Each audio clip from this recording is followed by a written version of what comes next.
So this is going to be a little different from my usual content. We're going to be talking about this guy, Excaliblator? Don't know what the fuck his name is supposed to be. We'll just, leave it at that. But generally I don't have much of an issue with this kind of content. It's just art assistance content. But one of them tried to base itself on science and logic. That science and logic being how much the torso can rotate and what angles you can achieve for a rotated individual's torso, i.e. if they're standing facing you and they rotate to their side. And it was wrong, incredibly wrong, to the point where I had lost my fucking marbles watching it and needed to make a video on it. So we're doing that. A common mistake artists make when drawing the torso is rotating it too much. The rotation of the torso is determined by how far the spine can rotate. Correct, it is determined by how much it can rotate. First, the lumbar section can rotate around 15 degrees. No issues so far, about 15 degrees. The thoracic section can rotate around 40 degrees and... Nope, now there's an issue. That's no longer accurate anymore. This is where the problem is. The cervical section can rotate around 80 degrees. This is basically true. But that one isn't a part of the torso anyway, so it doesn't really matter. You don't get into it in the video, but it does matter, and it matters for where the head is positioned in that rotation, but it does matter. This means a person can only rotate around 55 degrees. This is where the entire rest of the video stops being an all factual. You can rotate a lot further than 55 degrees. For example, you should be able to just right now, standing, sitting, kneeling, crouching, doesn't matter what you're doing, you will be able to rotate a full 90 degrees with your torso because your hips will begin to rotate. He is not describing this in the video, but it's why there's an issue. You can find out very rapidly how far you can go by basically kind of leaning forward a little bit, sticking your ass against a wall, and beginning to turn slightly. So long as your ass remains against the wall, you will reach about 90 degrees. That's about as far as you're going to go, shoulders staying in a straight line, hips back against the wall, you'll get about 90. But that's irrelevant, because the human body can rotate a hell of a lot further than that when you include things like the hips into this, which he does not acknowledge. To fix the mistake, we first need to determine how far the torso is rotated. In this case, it seems to be around 80 degrees, and then all we have to do is reduce that rotation by around 30 degrees.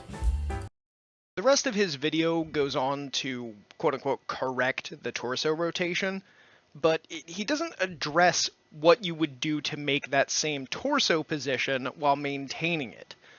So, sure, if we, pretend like his math is correct and you can only achieve 55 degrees, how do you correct your image rather than make it anatomically accurate to the amount of rotation he's claiming, even though it's not, it's not true.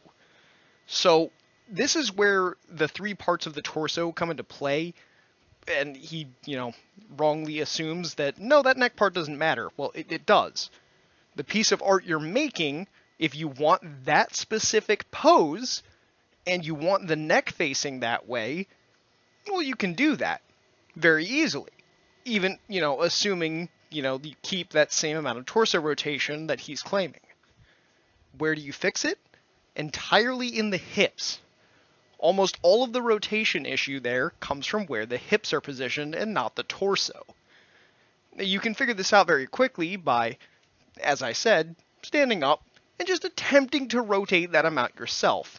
You'll find that the part that rotates more is the hips. You can put your neck in the same position and try to turn. You'll very quickly notice, oh, my hips are naturally wanting to turn in that way as well. That's because that bottom part is kind of tethered directly to your hips. And that hip tethering, as I'm calling it, is what, allows that position to work. It's not wrong because the torso rotated too much. It's wrong because they didn't rotate the hips. They didn't draw the hips being turned. So he corrected it only in the torso, but he didn't explain where that's a problem. Because while I've been saying that the middle part was the biggest issue, technically it is, because that's the part he corrects. But it's not, how do I phrase this? It's not fixing the image, he's fixing the anatomy. So, no, you redrew it wrong. As you can see, he moves the torso back rather than adjusting the hips to maintain the pose, which, in my opinion, it's pretty wrong. So this ended up being 1 minute longer than I wanted. I wanted to make this 5 minutes. I couldn't. I tried everything I could to get the script to get this all the way down to 5 minutes. Couldn't pull it off. So we're going with 6. And we're going to pretend like that's what I wanted from the beginning. But, summarizing this in its entirety here, the amount of rotation the torso can do is approximately closer to 90 than it is 55 when you actually get down into it. And you can actually go a lot closer to well over that. Somewhere in the ballpark of about 150 degrees if you allow the hips to rotate. If you don't, you'll probably get about, like I said, about 90 is roughly where you're going to get if you're really good. If you're incredibly flexible, you'll definitely get beyond that, but 90 is about average. So where the biggest problem is he readjusts the entire image. If you have to maintain the pose in that picture, where do you correct it? Correct it in the hips and neck.